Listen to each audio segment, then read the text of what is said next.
सवाल है कि जिस विमान में अजीत पवार थे, क्यों वो क्रैश हुआ? क्या अब ब्लैक बॉक्स से सबकी उम्मीदें हैं? क्या ब्लैक बॉक्स अब खोलेगा राज? नमस्कार, आप देख रहे हैं न्यूज़ 18 का डिजिटल प्लेटफॉर्म और मैं हूं आपके साथ श्रुति श्रीवास्तव। महाराष्ट्र के उप मुख्यमंत्री अजीत पवार की विमान हादसे में हुई मौत से पूरा देश सदमे में है। बुधवार को सुबह बारामती हवाई अड्डे के पास VSR वेंचर्स का विमान यानी कि रजिस्ट्रेशन संख्या जिसकी VTSSK थी, वो दुर्घटनाग्रस्त हो गया। इस हादसे में Ajit Pawar, pilot captain Sumit, first officer Shambhavi Pathak और फ्लाइट अटेंडेंट पिंकी माली समेत विमान में सवार सभी 5 लोगों की जान चली गई। क्या इस छोटे चार्टर्ड प्लेन में भी ब्लैक बॉक्स था और यह जांच में कैसे मदद करेगा? चलिए आपको बताते हैं विस्तार से। जी हां, इस विमान में ब्लैक बॉक्स था। लेयरजेट 45 विमान को बेहद कड़ी सुरक्षा मानकों यानी कि फार पार्ट 25 के तहत बनाया जाता है। इसमें फ्लाइट डाटा रिकॉर्डर यानी कि FDR और कॉकपिट वॉइस रिकॉर्डर यानी कि CVR दोनों लगे होते हैं, जिन्हें संयुक्त रूप से ब्लैक बॉक्स कहा जाता है। DGCA की टीम अब इस ब्लैक बॉक्स को बरामद कर जांच शुरू करेगी।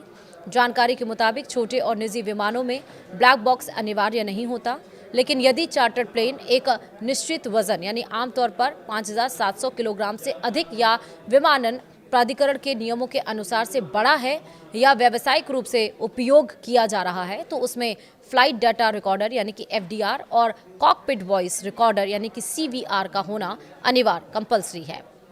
ब्लैक बॉक्स विमान का वह सबसे मजबूत हिस्सा है जो किसी भी हादसे के बाद भी सुरक्षित रहता है। इसके 2 मुख्य भाग होते हैं।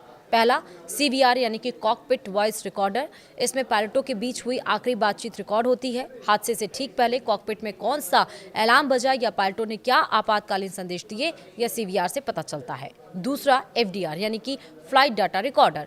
इसमें विमान की गति, ऊंचाई, इंजन की स्थिति और दिशा जैसे तकनीकी आंकड़े रिकॉर्ड होते हैं। सवाल, नाम ब्लैक पर रंग नारंगी।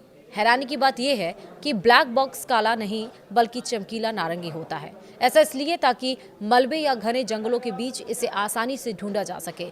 इसमें एक बीकन लगा होता है जो पानी या जमीन के अंदर होने पर भी 30 दिनों तक सिग्नल भेजता रहता है। सवाल, VCR वेंचर्स का विवादित इतिहास क्या है? दरअसल जिस कंपनी का यह प्लेन था, उस VCR वेंचर्स का इतिहास भी जांच के घेरे में है।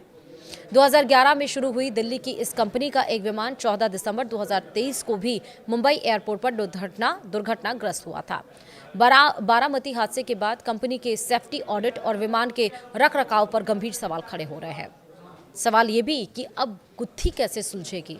दरअसल ब्लैक बॉक्स से मिलने वाले डाटा को कंप्यूटर पर डिकोड किया जाएगा। इससे यह साफ होगा कि हादसा किसी तकनीकी खराबी की वजह से हुआ, मौसम के कारण या फिर मानवीय चूक थी। 9,752 किलोग्राम वजनी यह विमान लैंडिंग स्ट्रिप तक क्यों नहीं पहुंच सका? इसका जवाब अब ब्लैक बॉक्स के भीतर ही कैद है। वीडियो में इतना ही। नमस्कार।